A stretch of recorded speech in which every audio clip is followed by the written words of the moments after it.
நான் ஒரு படம் பார்த்தேன். அது நைட்டு ஃபுல்லாக என்னை தூங்கவே உள்ள ஒரே டிஸ்டர்பன்ஸாகவே இருந்துச்சு. அது என்ன படம் ஏதுன்னு நான் உங்களுக்கு சொல்கிறேன்.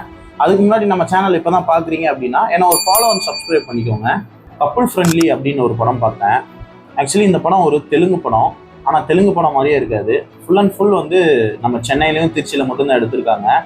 ஹீரோ ஹீரோயின் மட்டும்தான் தெலுங்குன்னு நினைக்கிறேன். மற்றபடி எல்லாருமே தமிழ் ஆக்டர்ஸ்.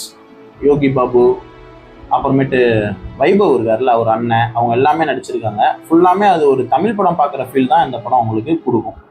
படத்தோட ஒன்லைன் என்ன அப்படின்னு கேட்டிங்கன்னா, வேலை கிடைக்காம சுற்றிட்டு இருக்க ஹீரோ ஹீரோயின் அவங்க 2 பேரும் ஒரு கட்டத்தில் சந்திச்சுக்கிறாங்க. அதுக்கப்புறம் என்ன நடக்குது அப்படிங்கிறது தான் இந்த படத்தோட ஒன்லைன் ஸ்டோரி. இந்த படம் பார்த்துட்டு ஒரு மாதிரி நெருடலாகவே இருந்துச்சு. சரியா தூங்கவே முடியல. வாழ்க்கையில் வந்து சில விஷயங்கள் ஏதாவது ஒன்று கற்றுக் கொடுக்கும்ல, இந்த படம் ஏதோ எனக்கு கற்றுக் கொடுத்த மாதிரி தோணுச்சு. நீங்களும் ஃப்ரீயாக இருந்தீங்கன்னா கண்டிப்பாக ட்ரை பண்ணி பாருங்கள். முக்கியமாக அந்த லவ் பண்ணுறவங்க, பிரேக்கப் பண்ணிக்கலாம் அப்படின்னு நினைக்கிறவங்க சும்மா ட்ரை பண்ணி பார்த்தீங்கன்னா உங்கள் ஒப்பீனியனை கூட இந்த படம் மாற்ற வாய்ப்பு இருக்குது. என்னடா ஆகவோன்னு ரொம்ப சொல்கிறேன் அப்படின்னு நினைக்காதீங்க. சும்மா பாருங்கள், உங்களுக்கு கண்டிப்பாக பிடிக்கும். இந்த படத்துக்கு ரேட்டிங்லாம் இல்லை, ஏன்னா இது ஒரு லைஃப் லெசன் மாதிரி. So watch it, think it, feel about it, don't miss. Thank you.